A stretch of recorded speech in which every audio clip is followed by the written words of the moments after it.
Welcome back. BC ടോക്സിന്റെ പുതിയൊരു എപ്പിസോഡിലേക്ക് എല്ലാവർക്കും സ്വാഗതം. ചരിത്രത്തിന്റെ പശ്ചാത്തലങ്ങളെ പറയുന്ന, കഥകൾക്ക് പിന്നിലെ കാണാപ്പുറങ്ങളെ പറയുന്ന, സംഭവങ്ങളുടെ സാഹചര്യങ്ങളെ വിശദീകരിക്കുന്ന ബിസി ടോക്കിന്റെ പുതിയൊരു എപ്പിസോഡിലേക്ക് കൃത്യമായ സ്വാഗതം. നമ്മുടെ ഓരോ എപ്പിസോഡുകൾക്കും നിങ്ങൾ നൽകുന്ന എല്ലാ അംഗീകാരങ്ങൾക്കും നന്ദി. നിങ്ങൾ അയക്കുന്ന എല്ലാ കമന്റുകളും കഴിവതും ഞാൻ വായിക്കുവാറുണ്ട്, അതിന് മറുപടി പറയാറുണ്ട്, നിങ്ങളുടെ സജഷൻസ് ശ്രദ്ധിക്കാറുമുണ്ട്. വീഡിയോയുടെ നീളം നീണ്ടുപോകുന്നതിനാൽ, ദൈർഘ്യം ഏറിപ്പോകുന്നതിനാൽ ചിലപ്പോഴൊക്കെ ചില വിഷയങ്ങളെ സംബന്ധിച്ചുള്ള വിശദീകരണങ്ങൾ ഞാൻ കുറയ്ക്കാറുണ്ട്. അതുകൊണ്ട് അവസാന സമയങ്ങളിൽ ഒരു വിഷയദാരിദ്ര്യം അനുഭവപ്പെടുന്ന പോലെ എന്നൊക്കെ ചില പ്രിയപ്പെട്ടവർ എന്നോട് പറയുകയുണ്ടായി. ഇനിയുള്ള എപ്പിസോഡുകൾ ആ കാര്യങ്ങൾ ശ്രദ്ധിക്കുന്നതായിരിക്കും. കൂടുതൽ വിശദീകരണങ്ങൾ ആവശ്യമുള്ള വിഷയങ്ങളിൽ ഒരിക്കൽ കൂടെ വേണമെങ്കിൽ പുതിയൊരു എപ്പിസോഡ് കൂടെ ആ വിഷയത്തെ സംബന്ധിച്ച് നമുക്ക് ചെയ്യാവുന്നതാണ്. എല്ലാവർക്കും ഹൃദ്യമായ സ്വാഗതം.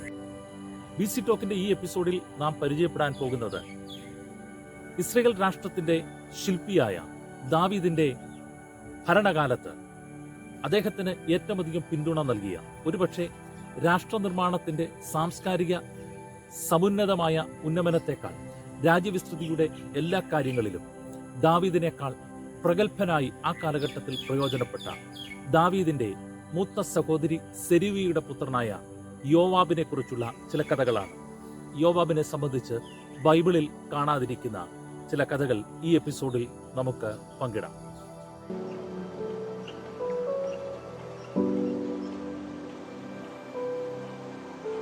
യഹൂദ സാഹിത്യങ്ങളിൽ ഏറ്റവും പ്രാധാന്യമുള്ളത്, തോറയുടെ വിശകലനങ്ങൾ എഴുതിയിട്ടുള്ളത്, ചരിത്രങ്ങളുടെ പിന്നാമ്പുറങ്ങൾ എഴുതിയിട്ടുള്ളത് റബൂനിക് സാഹിത്യങ്ങളിലാണ്.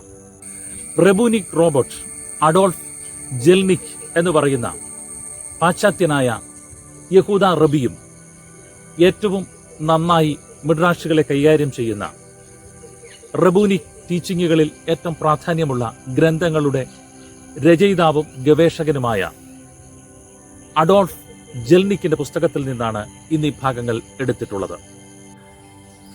ധീരനായ പോരാളി, യുദ്ധതന്ത്രങ്ങളിൽ മികവുറ്റ അടവുള്ള വിശേഷമായ ബുദ്ധിരാക്ഷസൻ, ഹൃദയത്തിൽ ആഗ്രഹിക്കുന്ന കാര്യങ്ങളിൽ, ദാവീദിന്റെ മനസ്സിലുള്ള ഏത് വിഷയത്തിലും തനിക്കൊപ്പം തെറ്റോ ശരിയോ എന്ന് നോക്കാതെ കൂടെ നിൽക്കുന്ന കരുത്തനായ പോരാളി. അദ്ദേഹത്തിന്റെ യുദ്ധപ്രാഗൽഭ്യങ്ങളുടെ വല്ലാത്ത വഴികളിൽ കൂടെ സഞ്ചരിച്ചതിനാലാണ് ഇസ്രായേൽ രാഷ്ട്രത്തിന് ആ ഭൂമിയിൽ, ആ മണ്ണിൽ ഈ വിധ രാജ്യവിശാലതകൾ ഉണ്ടായത്. പ്രബലമായിരുന്ന അയൽ രാജ്യങ്ങളുടെ നടുവിൽ ആ രാഷ്ട്രത്തെ ഒരു രാഷ്ട്രമായി പണിതെടുത്ത അരമനയും അന്തഃപുരങ്ങളും, രാജ്യത്തിന്റെ അഡ്മിനിസ്ട്രേഷൻ ആവശ്യമായിട്ടുള്ള എല്ലാ ഓഫീസുകളും, ദേവാലയത്തിന് നിർമ്മിതിക്ക് ആവശ്യമായിട്ടുള്ള എല്ലാ സാമഗ്രികളും ഒത്തടിപ്പിച്ച് സാംസ്കാരികമായും സാമ്പത്തികമായും ഒരു വൻ ശക്തിയായി ആ രാജ്യത്തെ വളർത്തിയെടുത്ത ദാവീദിന്റെ വലങ്കയ്യായ, പിന്മുറക്കാരൻ ഏറ്റവും പ്രധാനിയായിരുന്ന, കരുത്തനായ പോരാളിയും ബുദ്ധിരാക്ഷസനുമായിരുന്ന യോവാബിനെ സംബന്ധിച്ച് ഈ എപ്പിസോഡിൽ നമുക്ക് കേൾക്കാം. ഒരിക്കൽ ദാവീദും യോവാബും തമ്മിൽ വലിയൊരു തർക്കമുണ്ടായി. ആ തർക്കമുണ്ടായത് ദാവീദിന്റെ രചനയായ ഒരു സങ്കീർത്തന ഭാഗത്തെ സംബന്ധിച്ചാണ്. അതിങ്ങനെയാണ്: അപ്പന് മക്കളോട് കരുണ തോന്നുന്നത് പോലെ ദൈവത്തിന്, സർവേശ്വരന് തന്റെ മക്കളോട് കരുണ തോന്നുന്നു. ദാവീദ് ഇങ്ങനെ ഈ പദങ്ങൾ എഴുതിയപ്പോൾ യോവാബ് ആ പദങ്ങളെ കേട്ടിട്ട് ദാവീദിനോടൊരു സന്ദേഹം ഉന്നയിച്ചു. അപ്പനല്ല, അമ്മയ്ക്കാണ് മക്കളോട് കാരുണ്യം കൂടുതലുള്ളത്. വാത്സല്യവും സ്നേഹവും ഉള്ളത് നൊന്തുപറ്റ അമ്മയ്ക്കാണ്. വിഷയങ്ങൾ തർക്കം മൂർച്ഛിച്ചു, വിഷയങ്ങൾ ഗൗരവമായി എടുത്തു. ദാവീദ് പറഞ്ഞു, ഒരു കാര്യം ചെയ്യുക, സൂക്ഷ്മമായി വിഷയത്തിൽ ഗവേഷണം ചെയ്യുക, സൂക്ഷ്മമായി കാര്യങ്ങളെ നിരീക്ഷിക്കുക, ശേഷം നമുക്ക് മറുപടി പറയാം. ചില ദിവസങ്ങൾക്ക് അവധിയായി മരുഭൂമിയിൽ വീടുണ്ടെന്ന് പറയുന്ന യോവാബ്, മരുഭൂമിയിൽ അദ്ദേഹത്തിന് വീടുണ്ട് എന്ന് പറയുന്നതിന്റെ അർത്ഥം അതൊരു പഴമൊഴിയാണ്. തനിക്കുള്ളതിനെയെല്ലാം എല്ലാവർക്കും സ്വന്തമായി കാണുവാൻ കഴിയുന്ന, എല്ലാവർക്കും ആഹാരം നൽകുന്ന ഇടം മരുഭൂമി എന്നാണ് യഹൂദന്റെ പൊതുവായിട്ടുള്ള ഒരർത്ഥതലം. ആ തരത്തിൽ എല്ലാവർക്കും ഭക്ഷണം നൽകുന്ന, ഒന്നിനെയും സ്വന്തമാക്കി വെക്കാത്ത, ആരെന്തെടുത്താലും ആരും ചോദിക്കാത്ത അങ്ങനെ ഒരു വ്യക്തിത്വമായിരുന്നു യോവാബ് എന്നാണ് ഈ ചരിത്ര ഭാഗങ്ങളിൽ പറയുന്നത്.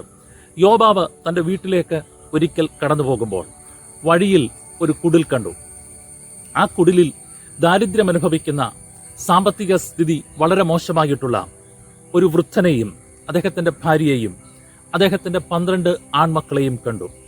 ആ ഭവനത്തോടൊപ്പം അല്പസമയം ചിലവഴിപ്പാൻ യോവാബ് തീരുമാനിച്ചു. തൽഫലമായി യോവാബ് ആ ഭവനത്തിൽ സമയം ചിലവഴിക്കുക നിമിത്തം അന്ന് രാത്രിയിൽ ആ കുടുംബത്തോടൊപ്പം അദ്ദേഹം രാപാർത്തു. രാത്രിയിൽ ആ വൃദ്ധനായ മനുഷ്യൻ ഭവനത്തിലേക്ക് വന്നു. ആ വൃദ്ധനായ മനുഷ്യൻ വന്നിട്ട് രാത്രിയിൽ ഒന്നിച്ചിരുന്ന് ആഹാരം കഴിക്കുമ്പോൾ അന്ന് താൻ സമ്പാദിച്ച അപ്പത്തെ 14 കഷ്ണങ്ങളായി മുറിച്ച് ഈ തനിക്കും ഭാര്യയ്ക്കും 12 മക്കൾക്കും കൊടുക്കുന്ന കാഴ്ച യോവാബ് കണ്ടു.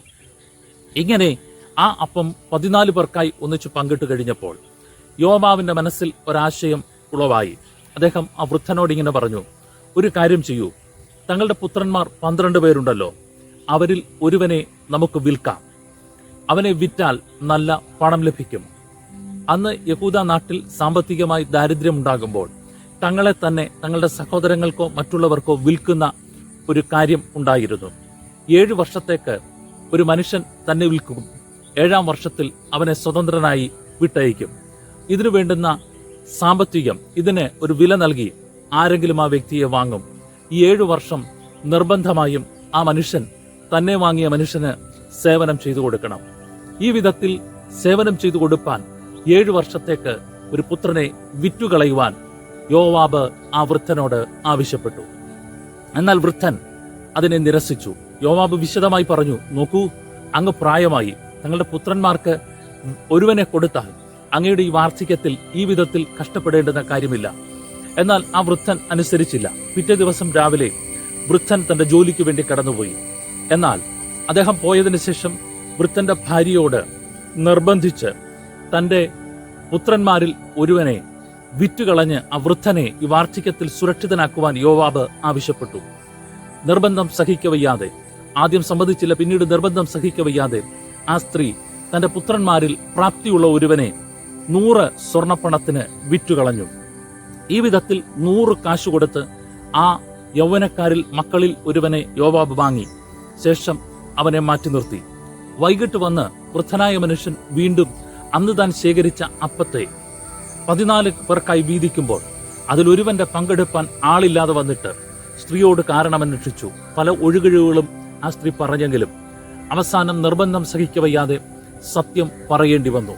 ഇങ്ങനെ സത്യം പറയേണ്ടി വന്നപ്പോൾ സംഭവിച്ച കാര്യം ഇങ്ങനെയാണ്. ആ വൃദ്ധൻ ആ വാങ്ങിയ പണത്തെ കരത്തിൽ വാങ്ങിയിട്ട് യോവാബിനോട് പറഞ്ഞു, അല്ല, എനിക്ക് പണം വേണ്ട, എനിക്ക് എന്റെ മകനെ തിരിച്ചു തരണം, എന്റെ മകനെ തിരിച്ചു തന്നേ പറ്റൂ, നിർബന്ധപൂർവ്വം പറഞ്ഞു. അവസാനം യോവാബ് നിർബന്ധം സഹിക്കവയ്യാതെ ആ മനുഷ്യനോട് പറഞ്ഞു, ഒരിക്കലും ഞാൻ തരില്ല എന്ന് തീർത്തു പറഞ്ഞു. ആ വൃദ്ധൻ പറഞ്ഞു, അങ്ങനെയെങ്കിൽ ഞാൻ തങ്ങളെ കൊന്നുകളയും എന്ന് പറഞ്ഞു. ഈ വാക്കുകളെ കേട്ടപ്പോൾ യോവാബിന് അപ്പന് ഒരു മകനോടുള്ള കരുണയുടെ ആഴം മനസ്സിലായെന്നും അതിൽ നിന്ന് നിമിഷങ്ങൾ താമസിക്കാതെ പണം വാങ്ങി ആ പുത്രനെ തിരികെ നൽകിയെന്നും റബൂനിക് സാഹിത്യങ്ങളിൽ ഇങ്ങനെ ഒരു കഥയുണ്ട്. വളരെ പ്രചാരമുള്ള ഒരു കഥയാണ്.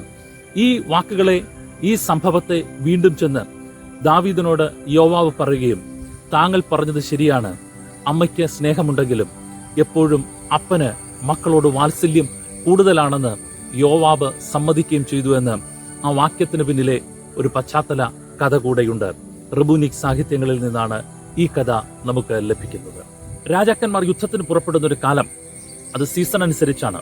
പ്രകൃതിയാലുള്ള ആനുകൂല്യങ്ങൾ ലഭിക്കുന്ന സമയം, യുദ്ധത്തിന് അനുയോജ്യമായ സമയം, ഇങ്ങനെ യുദ്ധത്തിന് പുറപ്പെടുന്ന ഒരു കാലം.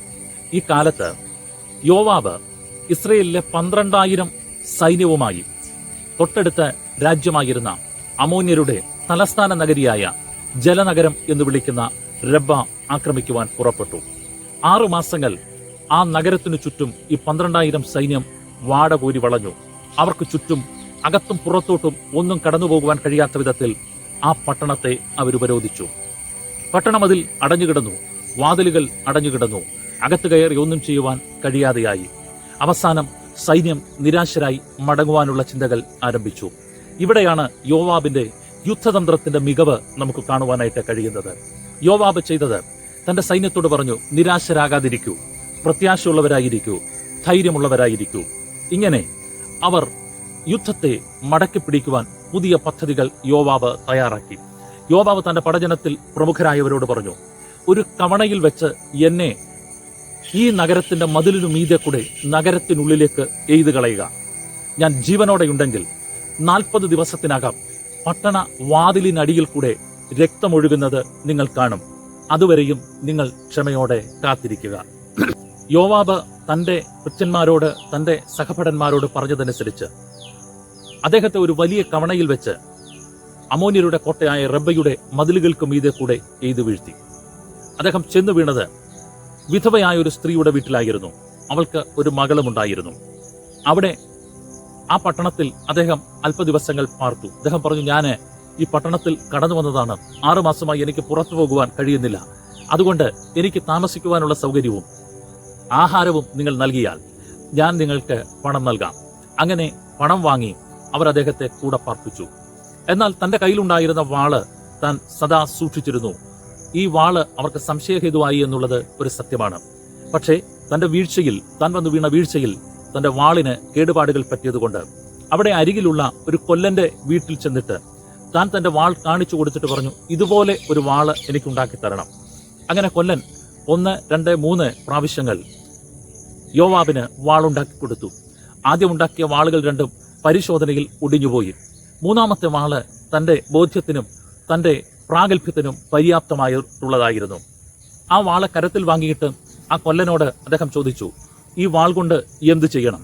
കൊല്ലൻ പറഞ്ഞ മറുപടി ഇങ്ങനെയാണ്, 6 മാസമായി ഞങ്ങളുടെ പട്ടണത്തെ വളഞ്ഞിരിക്കുന്ന യോവാബിനെ കൊന്നുകളയണം. ഈ വാൾ കൊണ്ട് ഒരുവനെ കൊല്ലണമെങ്കിൽ ആരെ കൊല്ലണമെന്ന ചോദ്യത്തിന് യോവാബിനെ കൊല്ലണം എന്നാണ് കൊല്ലൻ മറുപടി പറഞ്ഞത്. ഇത് കേട്ട ഉടനെ യോവാബ് തന്റെ വാൾ കയ്യിൽ പിടിച്ച് ഉറപ്പിച്ചുകൊണ്ട് ഇങ്ങനെ പറഞ്ഞു, എങ്കിൽ ഞാൻ യോവാബാണെന്ന് നീ കരുതിക്കൊള്ളുക എന്ന് പറഞ്ഞ് ആ കൊല്ലനെ വെട്ടിക്കളഞ്ഞു. അതിന് പിന്നിലൊരു തന്ത്രമുണ്ടായിരുന്നു. യുദ്ധം മുറുകുമ്പോൾ ആയുധം കൂടുതലായി മൂർച്ച ചെയ്യുവാനും കൂടുതൽ ആയുധപണികൾ ചെയ്യുവാനും പ്രാപ്തിയുള്ള കൊല്ലനെ നിഗ്രഹിച്ചത് തന്റെ ഒരു യുദ്ധതന്ത്രം തന്നെയായിരുന്നു. അന്നേ ദിവസം സന്ധ്യയിൽ പട്ടണത്തിന്റെ വാതിലിലൂടെ അദ്ദേഹം കടന്നുപോയി. പട്ടണത്തിന്റെ തെരുവീതികൾ അദ്ദേഹം സന്ദർശിച്ചു. ആ തെരുവീതിയിൽ 500 പേരെ അദ്ദേഹം വധിച്ചു കളഞ്ഞു. ഈ 500 പേരെ അന്ന് രാത്രിയിൽ വധിക്കുക നിമിത്തം അവർ കരുതി ഒരു ഭൂതോപദ്രവം പട്ടണത്തിലുണ്ടായി. ആ ഭൂതം ഈ പട്ടണത്തിലുള്ള ആളുകളെ വധിച്ചു എന്നാണ് അവർ കരുതിയത്. അസ്മദായി അല്ലെങ്കിൽ ആസ്മോഡസ് എന്ന് പറയുന്ന ഭൂതശക്തിയാണ് ഇതിനു പിന്നിലെന്ന് പട്ടണത്തിൽ വൃത്താന്തം ഒരു വാർത്ത പരന്നു. ഇങ്ങനെ പട്ടണത്തിൽ പരന്ന വാർത്ത നിമിത്തം ജനം ഭീതിയിലായിരിക്കുമ്പോൾ പിറ്റേ ദിവസം ആ തെരുവീതികളിലൂടെ നടന്ന് 1500 പടയാളികളെ അദ്ദേഹം വധിച്ചു. പിന്നീട് പട്ടണത്തിന്റെ വാതിക്കൽ ചെന്നിട്ട് അതിന് കാവൽ നിന്നിരുന്ന കാവലാളുകളെയും അദ്ദേഹം നിഗ്രഹിച്ചു കളഞ്ഞു. അങ്ങനെ പട്ടണ വാതിലിന് കീഴിൽ കൂടെ കാവൽക്കാരുടെ രക്തം ഒഴുകി വരുന്നത് കണ്ടിട്ട് ആ 12000-ഓളം പടയാളികൾ കാത്തുനിന്നവർ ആഹ്ലാദഭേരി മുഴക്കി. പട്ടണത്തിൽ എന്താണ് സംഭവിച്ചതെന്ന് മറ്റുള്ളവർ തിരിച്ചറിയും മുമ്പ് യോവാബ് ഏകനായി റബ്ബ പിടിച്ചു. അതിനുശേഷം രാജാവിന്റെ അരമനയിലേക്ക് അദ്ദേഹം ആളയച്ച് രാജാവിന്റെ കൊട്ടാരത്തിൽ നിന്ന് ദാവീദിനെ നിർബന്ധപൂർവ്വം വരുത്തി. അമോന്യ പട്ടണത്തിന്റെ രാജാവിനെ വധിച്ചു കളക മാത്രമല്ല, അദ്ദേഹത്തിന്റെ കിരീടത്തെ രാജാവിന്റെ തലയിൽ നിന്നെടുത്ത് ദാവീദിന്റെ തലയിൽ വെച്ച് ആ രാജ്യത്തിന്റെ രാജാവായി ദാവീദിനെ വാഴിച്ചു. വിചിത്രമായി, അത്ഭുതകരമായി, ആർക്കും ചിന്തിക്കാത്ത വഴികളിലൂടെ യുദ്ധപ്രാഗൽഭ്യം നടത്തി ഈ യോവാബ് ആ പട്ടണത്തെയും പിടിച്ചു. ആ നഗരത്തിന്റെ പേരാണ് ജലനഗരം. യുദ്ധപ്രാഗൽഭ്യങ്ങൾ വളരെയുണ്ടായിരുന്നു. ദാവീദിന്റെ ഹൃദയമറിഞ്ഞു നിൽക്കുന്ന വിശ്വസ്തനായിരുന്നു. ചില പുസ്തകങ്ങളിൽ ഇങ്ങനെയാണ് എഴുതിയിരിക്കുന്നത്, യോവാബിന്റെ ബൈബിൾ ദാവീദായിരുന്നു.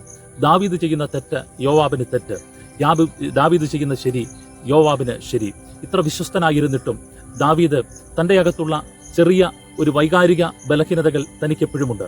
ആ വൈകാരിക ബലഹീനതകളുടെ ഒരു പ്രതിഫലനം എന്ന പോലെ ഇടയ്ക്ക് യോവാബിനെ ആ സ്ഥാനത്ത് നിന്ന് നീക്കിക്കളയുവാനുള്ള പരിശ്രമം നടത്തി.